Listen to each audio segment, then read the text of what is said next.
alamin wa kafa. Wassalatu wassalamu ala asrofin nabiyil mustafa. Asyhadu an la ilaha illallah wahdahu la syarikalah wa asyhadu anna Muhammadan abduhu wa rasuluhu la nabiyya ba'd.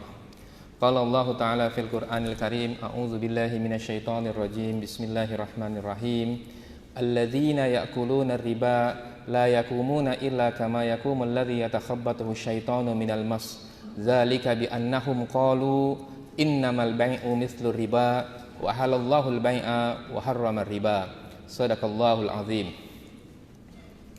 Rabbi shrahli sadri wa yassir li amri wahlul 'uqdatam min lisani yafqahu qawli. Subhanaka la ilma lana illa ma 'allamtana innaka antal alimul hakim. Wa subhanaka la fahma lana illa ma fahamta lana innaka antal jawadul karim.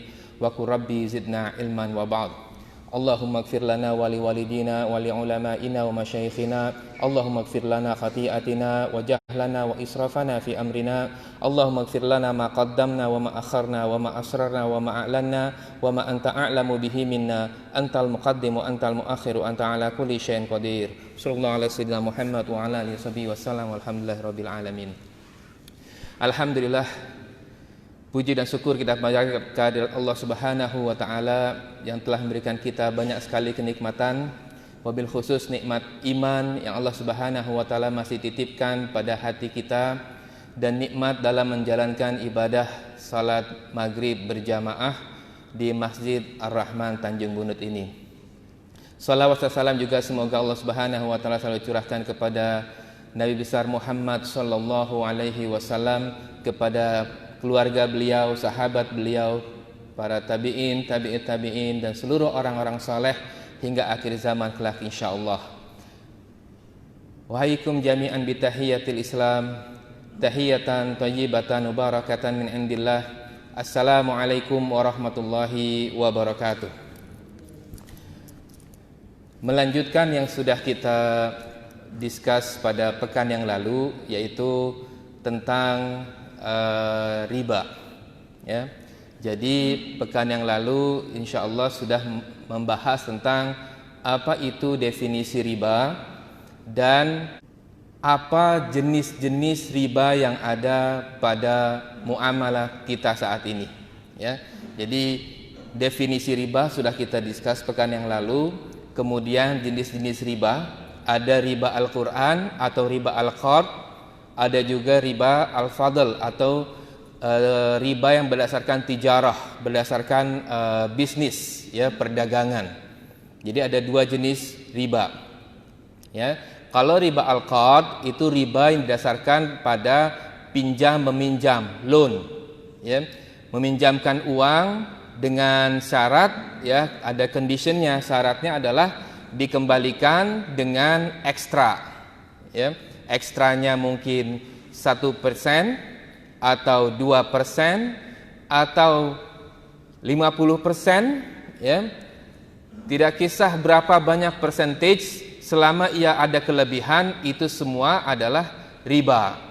Dan kemarin kita juga sudah discuss bahwa kaidahnya kullu qardin jarra manfaatan fahuwa riba, bahwa setiap pinjaman, setiap loan yang membawa manfaat, maka itu adalah riba, ya. Setiap loan atau pinjaman yang membawa manfaat itu adalah riba. Dan kemarin juga sudah kita discuss bahwa menurut beberapa ulama yang dimaksud dengan manfaat itu adalah tidak semestinya dalam bentuk monetary reward, tidak semestinya dalam bentuk uang. Kadang-kadang dia dalam bentuk service, jasa. Kadang-kadang dalam bentuk privileges, ya, hak-hak istimewa, hak-hak spesial yang hanya diberikan kepada yang bersangkutan, ya, yaitu yang memberikan pinjaman, ya. Nah, para ulama mengatakan setiap pinjaman yang mendatangkan manfaat fahuwa riba, maka ia adalah riba, ya. Itu pekan yang lalu, ya.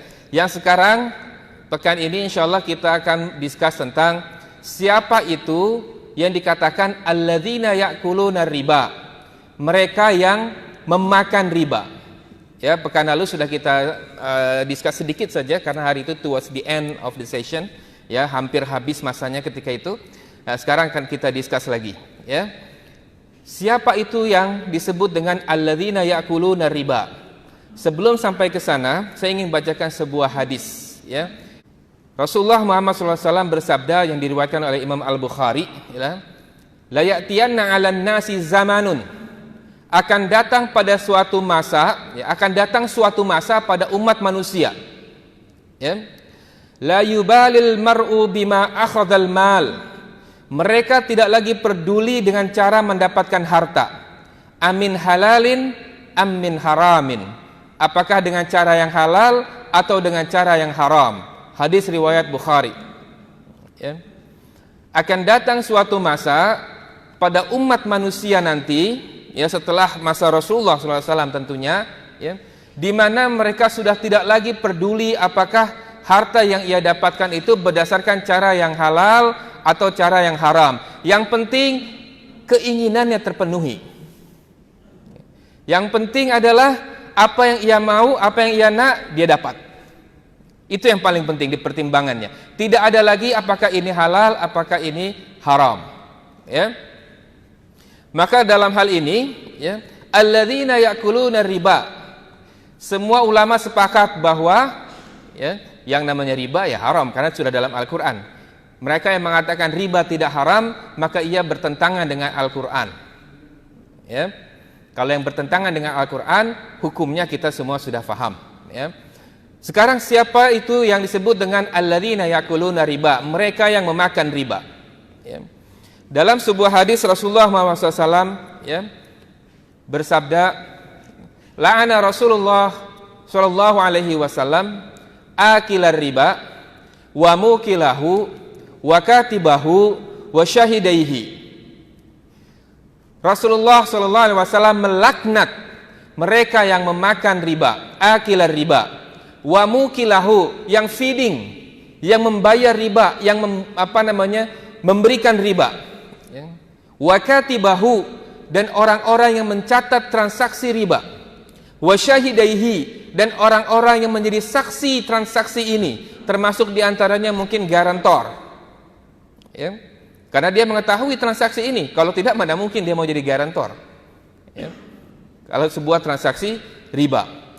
Kata Rasulullah, hum sawaun, mereka semua itu adalah sama nasibnya, sama statusnya, ya, sama seperti orang-orang yang rashwah, ya, kurang lebih mirip. Ar-rashi wal murtashi finnar, orang yang memberi rashwah dan orang yang menerima rashwah finnar, semuanya di neraka, ya. Kurang lebih sama isinya dan warningnya sama, peringatannya sama, ya. Merekalah yang disebut dengan alladzina ya'kuluna riba, orang-orang yang memakan riba. Lalu mengapa mereka dikatakan sebagai pemakan riba? Ayatnya bersambung, zalika bi annahum qalu, disebabkan mereka berkata, innamal bai'u mislur riba, bahwa sesungguhnya al-bai', jual beli, mislur riba, itu sama dengan riba. Jadi orang-orang ini, ya, itu mengatakan, berprinsip, ya, memiliki prinsip hidupnya adalah, ya, innamal bai'u mislur riba, bahwa jual beli itu adalah riba. Padahal wa ahalallahu al-bai'a wa harrama riba, Allah menghalalkan jual beli, mengharamkan riba. Jadi jelas pemisahnya antara jual beli dan riba, ya. Tidak bisa dikatakan jual beli sama dengan riba, ya. Nah, yang membuat kita ini takjub, ya, bahwa Al-Quran ini turun 1500 tahun yang lalu. Kita rounding sajalah, ya, 1500 tahun yang lalu, ya. Sedangkan konsep yang mengatakan money is commodity, money is commodity maknanya uang itu boleh diperdagangkan. Saya beli ringgit dengan ringgit, boleh, karena money is commodity. Konsep money as commodity itu baru muncul 1500 tahun kemudian. Al-Quran sudah memforecast, melihat bahwa nanti ada masanya orang-orang akan mengatakan innamal bai'u mislu riba, bahwa jual beli itu sama dengan riba. Konsep ekonomi modern saat ini itu kan baru saja, kalau boleh diambil roundingnya, mungkin akhir abad ke-17, katakan 300 tahun yang lalu.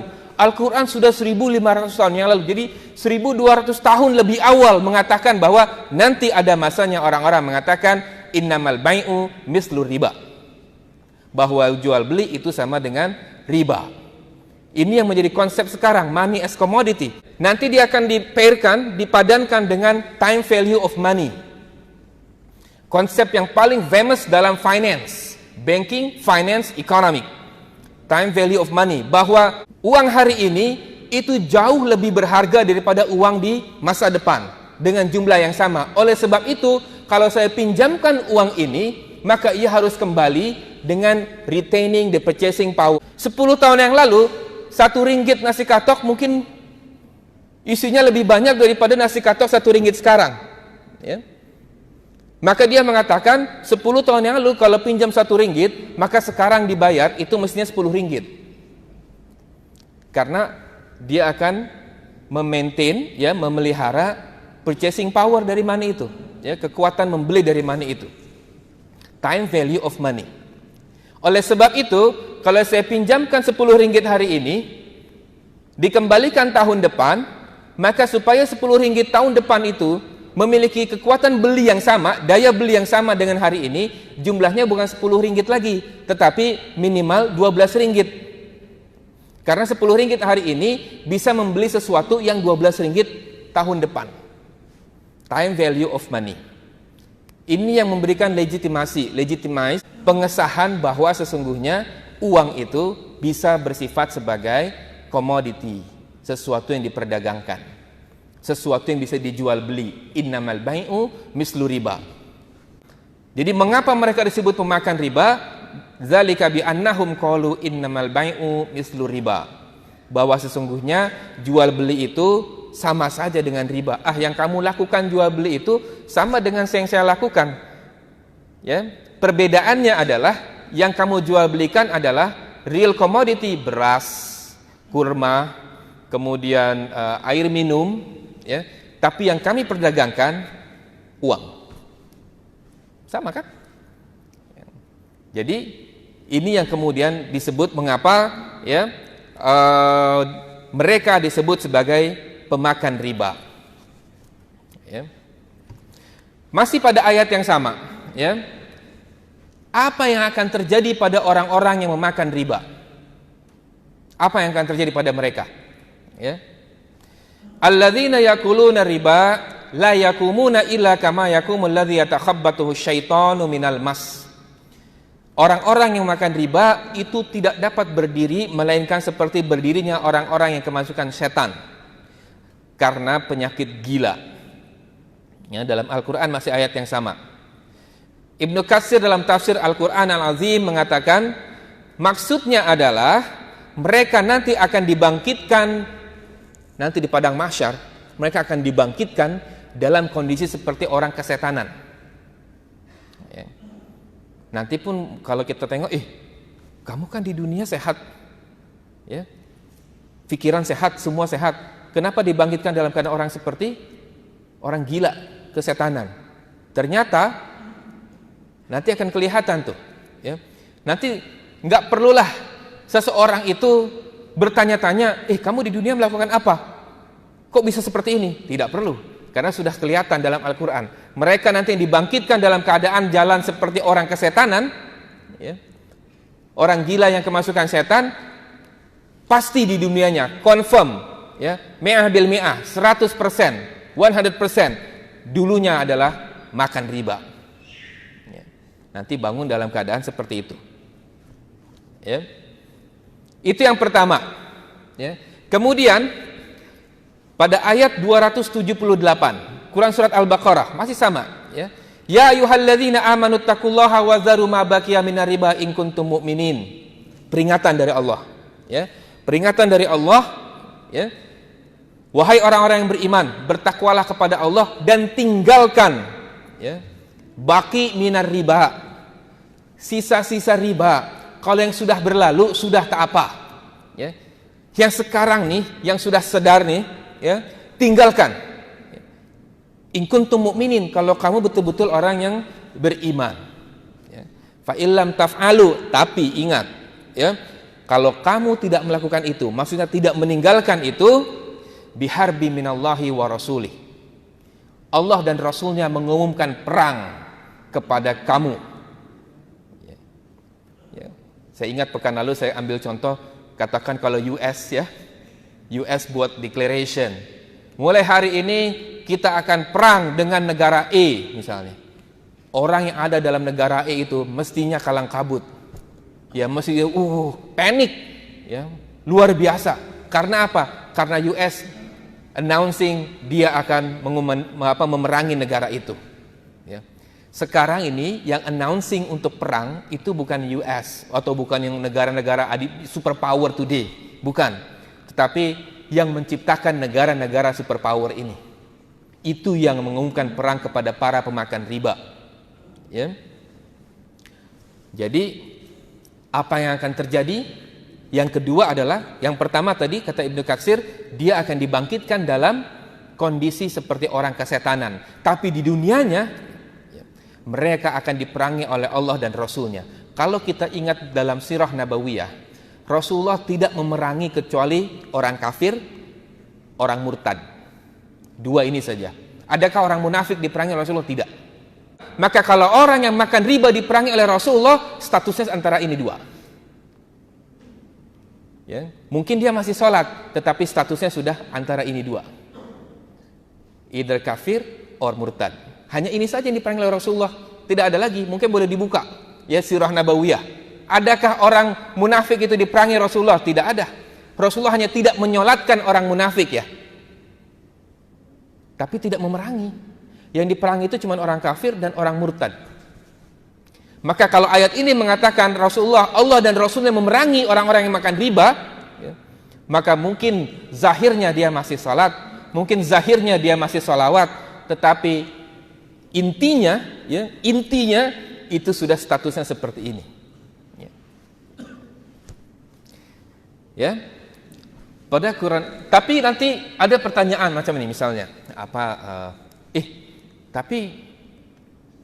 let's say orang ini makan riba.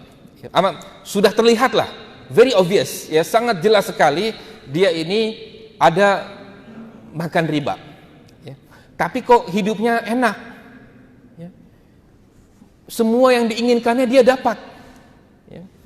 Kita buka surat Al-An'am ayat 44, Allah Subhanahu wa taala berfirman, A'udzubillahi minasyaitonirrajim, bismillahirrahmanirrahim. Falamma nasu ma dzukiru bihi. Ketika orang-orang melupakan peringatan-peringatan telah kami berikan kepada mereka. Ini kan peringatan-peringatan, ya. Fatahna alaihim abwaba kulli syai'in. Kami buka pintu-pintu kesenangan buat orang itu. Dibuka oleh Allah sehingga apa yang diinginkan oleh orang itu dapat. Hatta idza farihu bima utu akhadnahum baghtatan fa idzahum mublisun. Sehingga apabila mereka bergembira dengan apa yang telah kami berikan kepada mereka, happy betul, ya. Dia sudah enggak ingat lagi bahwa dia melakukan dosa, ya. Kemudian kata Allah, kami siksa mereka dengan tiba-tiba. Nah, ini janji Allah. Kami siksa mereka dengan tiba-tiba, dan ketika itu mereka akan terdiam, putus asa. Sudah enggak bisa berkata-kata lagi, tapi sudah terlambat. Ya, it's too late. Ya. Sudah tidak bisa apa-apa lagi, ya. Ini dalam Quran surat Al-An'am. Jadi kalau melihat ini dia akan melakukan banyak kejahatan, banyak dosa, corruption, korupsi dan lain-lain, tapi kok nampak hidupnya enak, ya, dan lain-lain. Tidak usah iri dan tidak usah khawatir, ya. Allah itu ada, kita ini punya rizki kita masing-masing. Yang penting adalah rizki ini berkah, ya. Yang penting adalah berkah, keberkahan dari rizki, bukan berapa banyaknya rizki itu yang datang, ya. Keberkahan dari rizki itu yang akan mendatangkan kebahagiaan, ya, di dalam hidup kita, ya. Nggak usah khawatir. Nah, yang menjadi permasalahan adalah bagaimana kalau orang itu tidak paham tentang riba, ya. Ada orang-orang yang nggak paham tentang riba, ya. Ada. Saya mengalaminya langsung, ya. Jadi ini sedikit cerita saja. ya. Pertama kali sampai di Brunei, kan tidak ada kereta, tentu saja tidak ada kereta ya. Kemudian dengan istri saya pergi ke Beribi, ya. Niatnya sih lihat jalan-jalan sore, ya, sambil lihat di showroom, dealer, ya. Sampailah pada satu tempat di mana kami berdiskusi dengan salesperson. Ya. Setelah discuss, ya, saya terus terang tidak ada intention untuk membeli, hanya lihat-lihat saja, karena memang saya punya prinsip saya sendiri, ya. Jadi discuss, tanya, ya, sampai pada discussion tentang banknya. Ya, saya tidak akan menyebut nama bank, hanya dari salesperson ini mengatakan bank E. Ya. Kemudian saya bilang, tidak bisa pakai bank Islam kah? Yang Islamic banking, bukan yang bank E. Kemudian dia mengatakan, yang ini Islamic banking. Ya. Dari yang tadinya salesperson menawarkan saya kereta, saya balik ceramahi salesperson itu, ini bukan Islamic banking. Ya. Jadi kalau seandainya saya terima statement dari salesperson bahwa saya percaya bank E ini adalah Islamic banking, ya, bayangkan bahwa orang-orang yang tidak paham riba akan mengatakan iya boleh, padahal dia tidak tahu itu bukan Islamic banking. Jadi saya balik ceramahi salesperson itu, bang, ya, ini bukan Islamic banking, ya, ini conventional banking, dan ini saya tidak mau berurusan ini karena saya memiliki prinsip saya. Jadi saya jelaskan, ya, sampai kemudian iya. Ya.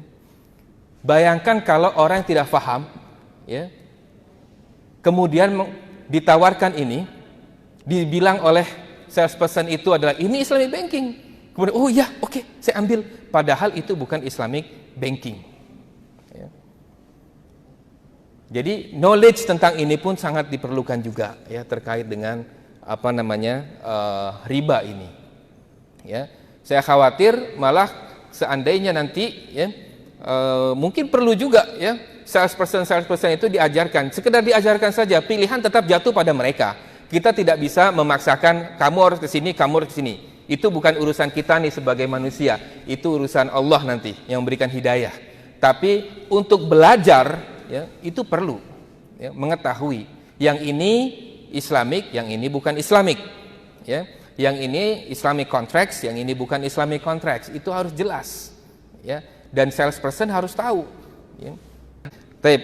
Saya mungkin untuk penutup pada sesi petang ini, seorang sahabat pernah bertanya tentang dosa-dosa yang tidak diampuni oleh Allah Subhanahu wa taala. Ya. Kemudian dijawab oleh Rasulullah, ya, bahwa tapi ini terkait dengan kalau orang itu tidak sempat bertaubat, ya.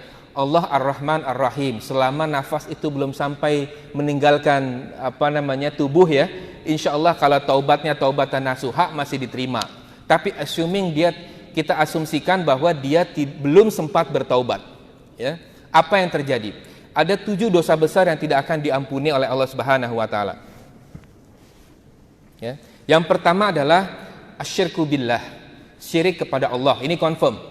Mereka yang syirik kepada Allah dan tidak sempat bertaubat sebelum matinya, memang tempatnya sudah ada booking di itu, ya, di neraka. Yang kedua, wasihr, orang yang berurusan dengan sihir, baik dia yang meminta untuk disihirkan ke orang atau dia yang menyihir orang. Orang yang terlibat dengan sihir dan penyihir itu tidak akan diampuni dosanya oleh Allah Subhanahu wa taala. Ya. Yang ketiga, wa qatlun nafsil lati harramallahu illa bil haqq, orang yang membunuh jiwa yang Allah haramkan kecuali dengan hak. Ya. Jadi muslim membunuh muslim itu nggak boleh. Ya. Karena muslim itu darahnya dijaga oleh Rasulullah Muhammad SAW. Rasulullah ketika mengatakan bersabda tentang rukun Islam, kata Rasulullah, fa idza fa'alu dzalik asamu minni dima'ahum wa amwalahum.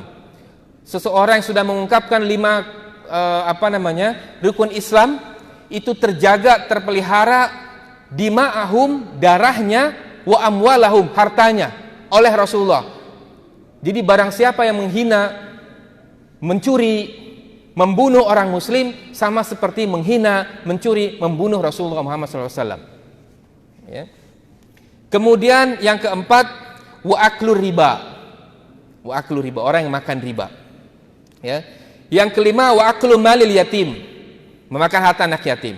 Kemudian yang keenam, wa tawalli yaumaz zahf, orang yang lari dari medan peperangan. Dan yang ketujuh, wa qadhful muhsanati al-mu'minati al-ghafilati, orang yang menuduh berzina seorang mukminah baik-baik. Seorang mukminah baik-baik, wanita perempuan baik-baik dituduh berzina. Yang menuduhnya itu dosanya besar dan tidak akan diampuni. Bahkan kalau dia bersaksi, dalam Al-Qur'an dikatakan saksinya tidak akan pernah lagi diterima seumur hidupnya. Kesaksian orang ini, ya, tidak akan diterima lagi.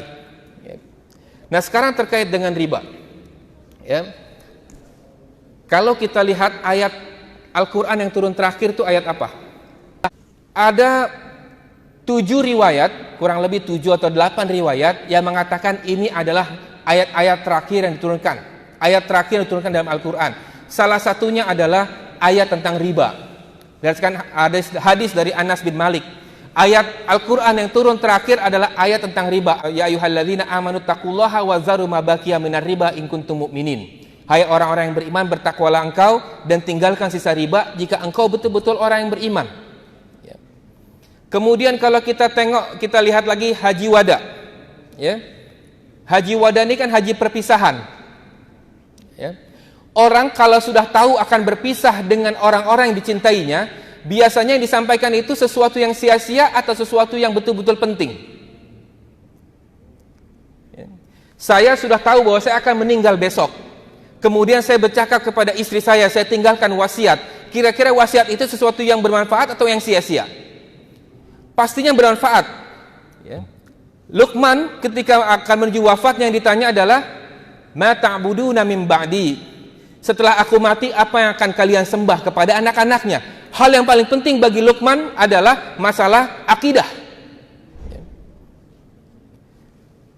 Kemudian Nabi Ibrahim juga berdoa. Ya, Rabbi ja'alni muqima sholati wa min zurriyati. Berdoa supaya dia jadikan imam orang-orang yang beriman dan keturunannya juga menjadi orang-orang yang mendirikan salat. Rasulullah ketika tahu dia akan meninggalkan dunia ini, haji wada khutbahnya bukan tentang pasal mengambil iktibar dari pelajaran Nabi Ibrahim. Ya, makanya saya kalau dijemput sebagai khutbah Idul Adha, khatib Idul Adha, saya tidak pernah menyampaikan apa yang bisa kita ambil dari pelajaran Nabi Ibrahim. Tidak, karena Rasulullah satu-satunya haji yang ia lakukan, dan itu satu-satunya kesempatan yang diberikan, tidak menyampaikan itu. Yang disampaikan adalah 8 perkara. Pertama masalah tauhid tentu saja. Yang ketujuh berikutnya masalah muamalah, hak antara suami istri, ya, hak antara tetangga, ya, dan salah satunya adalah tinggalkan riba. Al-Quran ayat terakhir turun tentang tinggalkan riba. Khutbah Rasulullah yang terakhir dan satu-satunya itu tentang tinggalkan riba. Kurang penting apa lagi untuk meninggalkan riba? Peringatan semua sudah diberikan. Jangan sampai seperti yang dalam Quran surat Al-An'am ayat 44 tadi terjadi pada diri kita ini semua. Ya. Satu hadis lagi mungkin yang ingin saya sampaikan. Anas bin Malik radhiyallahu anhu pernah bercerita tentang ketika Rasulullah itu dimi'rajkan, ya, di salah satu pintu surga Rasulullah melihat tulisan, ya, mereka yang bersedekah diberikan 10 pahala, mereka yang meminjamkan diberikan 18 pahala. Kemudian Rasulullah confused tentu saja, karena logiknya kita nih akan berpikir bahwa memberi sedekah semestinya lebih besar pahalanya daripada memberi pinjaman. Kemudian Rasulullah bertanya kepada malaikat Jibril, ya Jibril, apa maksudnya ini? Kata malaikat Jibril, sesungguhnya orang meminta sedekah itu tidak semestinya dalam kondisi ia memerlukan. Tetapi orang yang meminjam itu ia dalam kondisi memerlukan. Jadi itu sebabnya orang yang meminjam diberi 18 pahala, orang yang bersedekah diberi 10 pahala. Seperti gini, saya punya ini jaket, saya sedekahkan ke orang. Tidak semestinya orang itu pun memerlukan sebetulnya, ya, karena ini sedekah. Tapi kalau orang datang kepada diri kita nih, Tuan Haji minta maaf, saya sedang perlu, mohon dipinjamkan, karena dia dalam keadaan perlu. Dan barang siapa yang meringankan beban hamba Allah di bumi, Allah akan meringankan nanti bebannya di akhirat. Itu balasan lebih luar biasanya lagi daripada sekedar 10 atau 18 pahala. Ya, wallahu a'lam bishawab. Itu saja mungkin saya rasa untuk pertemuan malam ini. Ya, insyaallah pekan depan akan kita sambung lagi dengan impact riba terhadap ekonomi. Ya, ekonomi yang sifatnya rumah tangga, household economy, negara, kemudian dunia. Kita akan lihat apa betul riba memberikan impact negatif kepada rumah tangga, negara, dan dunia. Wallahu a'lam bishawab. Billahi taufik. Wassalamualaikum warahmatullahi wabarakatuh.